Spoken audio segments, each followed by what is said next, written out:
Hi, I'm your podcast host, Ashley Turek, and this is your third podcast episode where we discuss the cost of change in one of California's most beloved cities, San Francisco.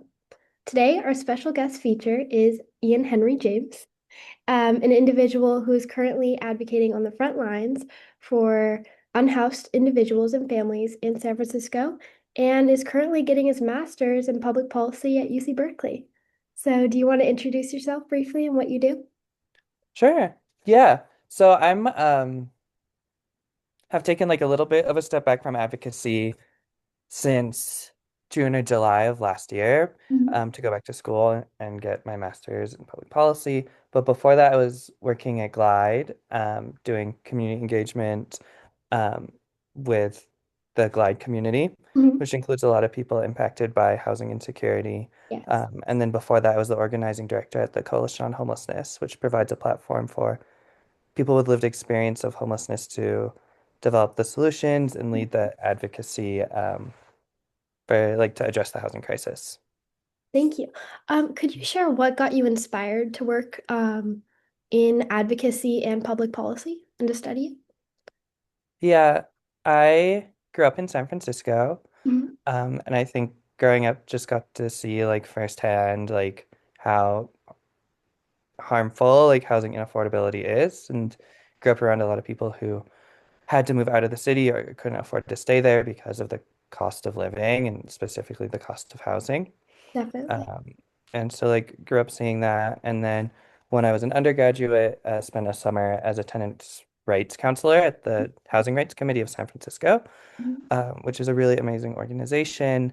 And I was doing like tenant rights counseling, so meeting with people every day who were struggling to pay rent or were living in these like really horrible conditions, and their landlords were like either being like very greedy or very negligent. Yeah. And so that experience kind of helped me to understand how displacement happens in practice. And I just really wanted to become involved in creating a system where that kind of like housing conditions and that kind of housing insecurity doesn't exist for anybody. Um, and then I was lucky after I finished my undergraduate to become more involved in electoral organizing, first with the Alliance of Californians for Community Empowerment, and then for Dean Preston. Um, Initially working on a statewide ballot campaign to repeal Costa-Hawkins to give local jurisdictions more flexibility in how they implement rent control. And then on Dean's supervisor campaign, where we talked a lot about tenant protections and eviction protections. And there's a lot of like really important policy work that Mhm. isn't being done enough right now to keep people safe and keep people housed. And I think that's like the foundation for so many other things. Definitely. Do you know of any public policies that have been effective in San Francisco, and if there's any that have been more harmful? Yeah, I think Prop C, Our City, Our Home, which is the tax on gross revenue for large businesses in San Francisco, has raised a lot of money to create new like housing units, like deeply affordable housing units and shelter slots, and it's been really effective in helping to get people off of the street. I am a big believer in rent control as a way to stabilize people and keep them in their homes and to prevent displacement. Um, and there's a lot of really important and good work going on. And the transfer tax was really exciting, but that money's not really being spent how it was supposed to. Mhm. Um, there's like the San Francisco Community Land Trust, who do a really amazing job helping people to like come into ownership of their own homes, which is like one of the best forms of housing stability. Could you explain a little bit more about that organization? Yeah, I'm definitely not the expert to talk to about the land trust, but I have some friends who work there, and work to they work with the tenants who are currently living in buildings Mhm. to purchase the building, and then the land trust basically like owns the land, and then the tenants are able to own the building, and so it's a way of kind of like having ownership and equity without fueling speculation and gentrification. Very interesting. Thank you. Um, Could we connect gentrification to homelessness? And do you mind explaining a little bit about how you think that gentrification and housing displacement contributes to homelessness in San Francisco? Because it's such a large issue. Yeah, I mean, I think that what I would be most concerned about is like gentrification's impact on like housing affordability. I mean, we know that the majority of people experiencing homelessness in San Francisco were living in the city when they became unhoused. Mhm. And so, and we also know that like inaffordable rent is the primary reason that people become unhoused in San Francisco. And so when we don't have protections to keep like rents affordable, and people are vulnerable to large increases in their rents, um, that is like the biggest driver of homelessness. Definitely. And the best way to solve homelessness is with a home. So the solution is to create more deeply affordable housing. Yes. Do you know of any organizations that are currently working on this? Yeah, I mean, the Coalition on Homelessness is always working on this. Mhm. Um, and there are like the affordable housing providers in San Francisco. I think a lot of them Mhm. do good work. The Housing Rights Committee does a great job fighting against evictions and helping people to understand their rights as Mhm. tenants. Tank is a great organization that like organizes directly with tenants to build power and protect their rights. I mean, the Bay Area is so rich in people who care and in organizations that are building community. There's like so many that you could choose from. Definitely. It's a great thing that there's so many people coming together to solve this issue. Absolutely. Why do you think that some communities are more affected than others by displacement and gentrification? Yeah, I mean, I think that like the Bay Area has like a long history of racialized displacement, Mhm. um, like including like urban renewal and like the displacement of Black communities from the Fillmore, displacement of Black communities when like BART was built in the 60s. And it's like if you lose your home ownership 50, 60 years ago, and then you're not able to like build that wealth over generations, then you're more like uniquely vulnerable to displacement. Definitely. So Yeah. I think that is like one of the important things to keep in mind. I think also for like immigrant populations in the Bay Area, there's like a lot more barriers to home ownership. Mhm. And for anybody who's like has those extra barriers to home ownership, they're more vulnerable to displacement because of rising rents. Yes, definitely. There's communities, for example, in the Mission District. You see a lot of this generationally. These families are affected, and it's hard to break the cycle of being displaced and kind of getting off of the streets and into homes. Yeah, rents are always increasing. Like for lots of people, like they are accumulating wealth over generations and over time. And it's like if you're left out of any of those like increasing wealth through like owning assets, it's like really hard to break back in. And it's like structurally probably impossible to fix that for everybody. Yeah, yeah, definitely. It's a very complex issue. I know you're studying public policy at UC Berkeley. Could you explain what like public policy actually means? Because I know it's obviously a broad term, but how do you define it? Um, well, I can give you the definition that I feel like I hear the most, which is like where like government the government power is brought in to address issues that like impact people collectively. Mhm. And so that can take a lot of different forms. It can have concern with like tech or like AI use. It could be like housing affordability. It could be like pollution and like environmental protections, but it's something where like there is like a collective good or a collective harm, like a collective good that needs to be realized or a collective harm that we want to prevent. And we decide that using the power of the government is like the appropriate way to achieve those ends. What would you say is the collective harm of displacement and gentrification in San Francisco? There's so many of them. I think it's like a foundational harm in a lot of ways. I mean, the first thing that I think about is like a disruption of community, Yeah. right? Like people establish community around their schools and where they access healthcare and when they get food and like around their families and they rely on those networks for childcare and for healthcare and access to education. Yes. And when they're displaced, all of those bonds and all of those networks are disrupted or destroyed. I Hmm. think if somebody like not only like is displaced but like experiences homelessness, then there's the trauma of living on the streets, like the insecurity that people are exposed to, not having a safe place to sleep, not having a Hmm. safe place to store your belongings, being vulnerable to violence from the police. Like there are all of these traumas that can compound and like impact really, really quickly.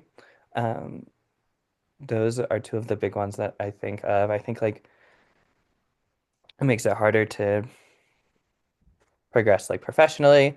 And then also if you're like losing your home ownership, then you lose that opportunity to build wealth through like owning assets, which is one of the big ways that people are able to afford continuing to live and being able to retire in the United States today, which I don't think is the right way to set things up, but is like the reality of the economy that we have.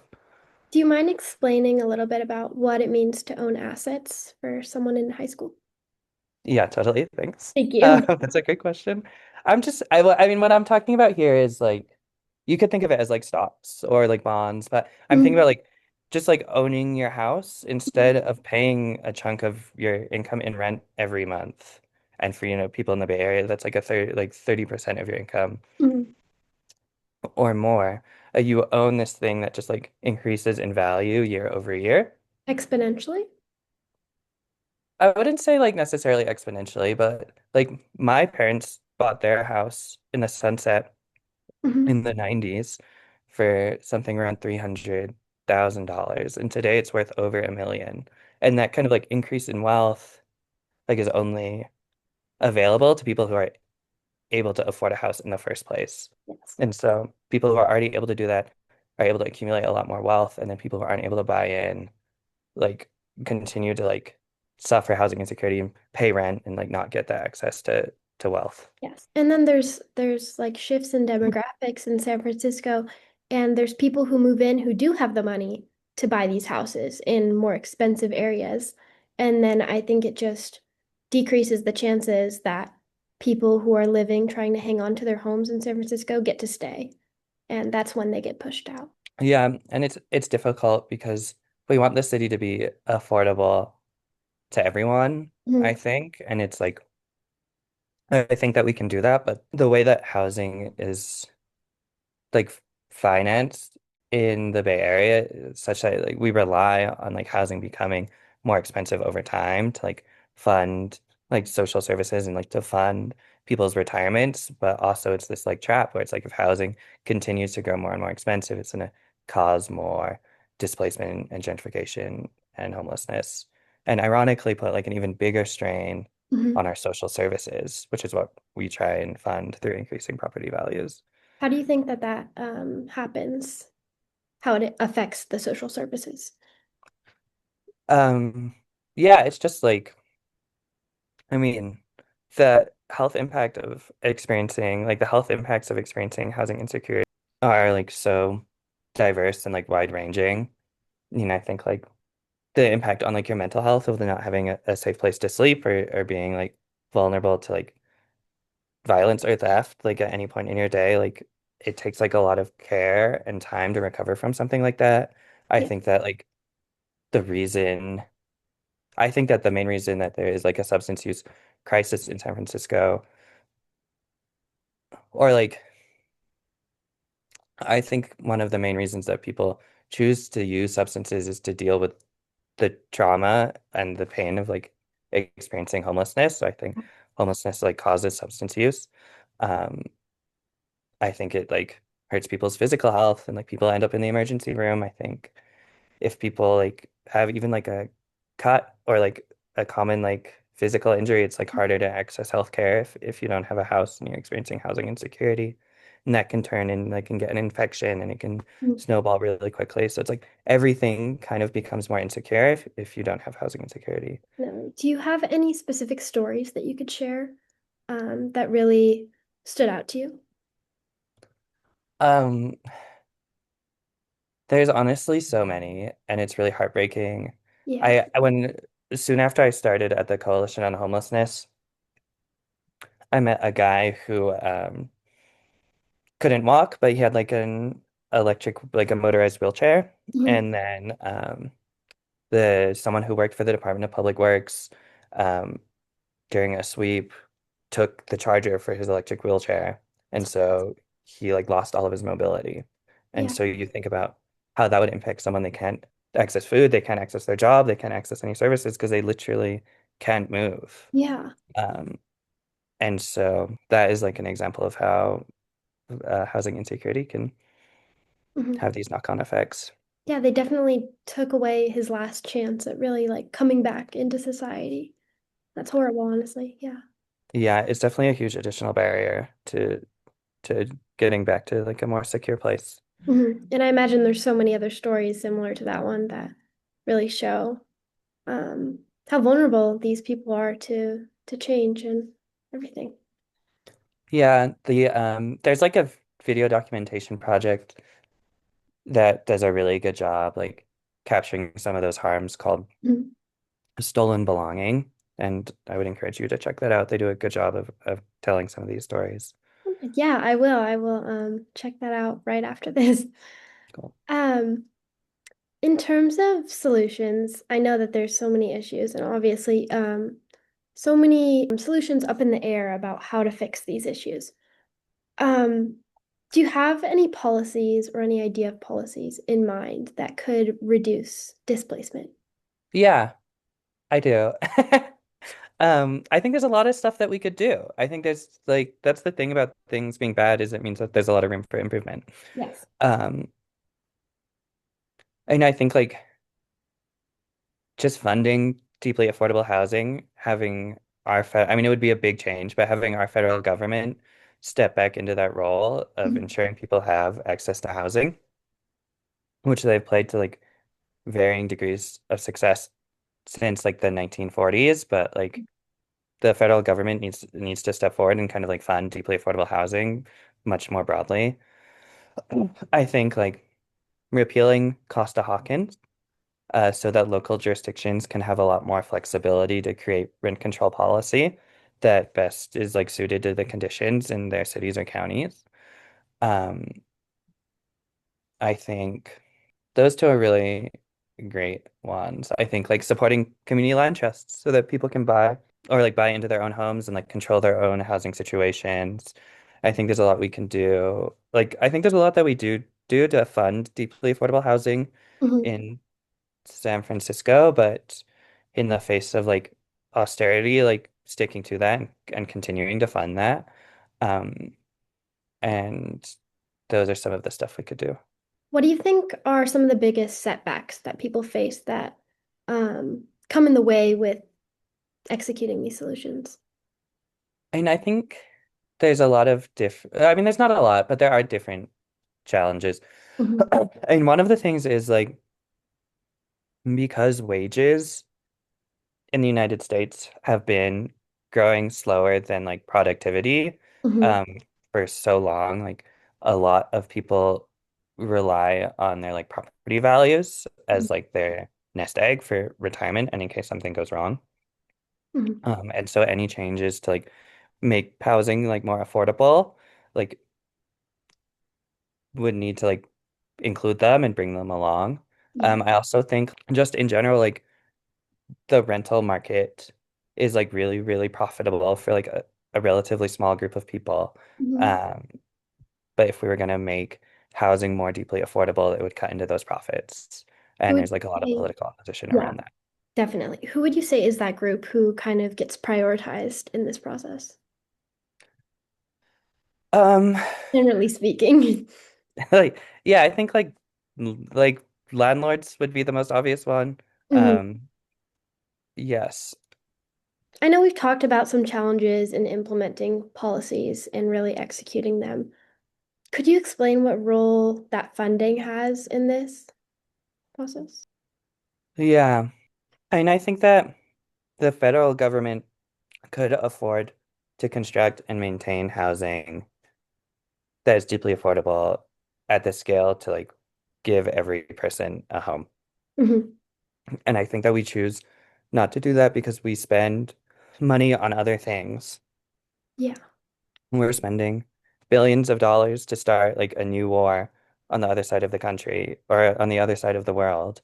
And Hmm. that money could be used to build housing for people experiencing homelessness in the United States. And we're choosing not to do that. So it's in that way like a simple question of priorities. Yeah. Um, that is kind of what we need funding for. And there's also like a lot of vacant units currently in the Bay Area as well. Hmm. And I think like one of the big incentives for keeping those units vacant is because they're treated as kind of like a commodity Hmm. to be traded and to be profited off of instead of as like a house for somebody to live in first and foremost. Um, but I think if we were talking about funding, the most important thing would be getting the funding to build and maintain housing for people to live in Yeah, at and I affordable think rents. definitely. And I think that nonprofits and advocacy groups play a big role in this in helping fund these programs. Do you know any on the top of your head that could have influenced these policy decisions? And most of my advocacy has been in San Francisco, just at the local level, the city and the county. Hmm. And so that's where I'm like most familiar with the work that's going on. I think the Council of Community Housing Organizations, the Coalition on Homelessness, um, there's other like development corporations in the Bay Area, maybe, um, that are also doing this type of advocacy. Statewide, there's a bunch of really great organizations, but I Hmm. just haven't had as much experience. No worries, no worries. In terms of like youth and civic engagement, because when we're talking about all of this, and the main audience of my podcast is high school students. So how do you think that high school students could get involved in this? Maybe in local advocacy groups or nonprofits? I mean, I think that like just like learning about what's going on in your own city or county, there's like should be resources online. You can see what's happening at city council meetings. I Mhm. think it is good to like with an attitude of humility, like volunteer and Yeah. get directly involved in trying to support your community, and that is really important so that your insights are like grounded in like some kind of reality. Um, Mhm. there are like lots of organizations doing this kind of work, and if you can find an organization making the change that you want to see, like you should feel empowered to start that organization yourself. Yeah. I Um, know that a lot of high schools value volunteering work. My high school specifically, we have like this program where we have to get, I think, 80 hours of volunteer service before we graduate, which I think is really great because that just gives students like the incentive to get involved and to actually make some change, even if it's just an hour on the weekends volunteering for a group like this. and I think that the people who are doing the volunteering get just as much or more out of it um, than anybody else because you get connections to your community and you can kind of see the challenges or the barriers or the things that are going wrong in your own community like a little bit more firsthand, and it's a great way to kind of understand the place that you live Yeah. in a better and deeper way. And even if people are not living directly in San Francisco, I know that a lot of high school students visit San Francisco often. It's like a local tourist spot and everything. Just going beyond the surface and going to San Francisco and maybe volunteering at Glide Memorial or any organizations like this is just a really good way to open your eyes to the issues that are going on and to see beyond just the Golden Gate Bridge. Yeah, I love that a lot. And I'd also like ask high school students to like think about, is there like housing insecurity where you live as well? I totally think so. Yeah, and I love this project you're doing. Thank you for interviewing me. It was Yes. really fun to chat. Thank you so much for taking the time out of your day. I know you're probably extremely busy, so I really appreciate it. Totally happy to. Nice to meet you, Ashley. Nice to meet you too. Even in areas where it's like not as visible, people are really struggling. to Yeah. afford rent and afford to live. Um, and also like think about like in these different cities and these different counties, like in reality, like the economy of San Francisco is like deeply tied to the economy on the peninsula or in Silicon Valley or Yeah. in the East Bay.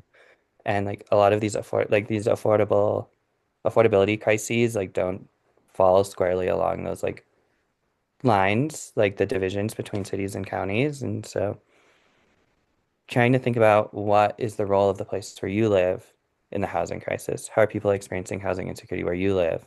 And trying to think through those connections too.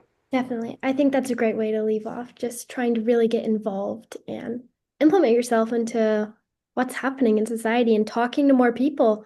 Um, like talking to people who are involved in these projects are a great firsthand way to get educated about it. I totally think so. Yeah, and I love this project you're doing. Thank you for interviewing me. It was Yes. really fun to chat. Thank you so much for taking the time out of your day. I know you're probably extremely busy, so I really appreciate it. Totally happy to. Nice to meet you, Ashley.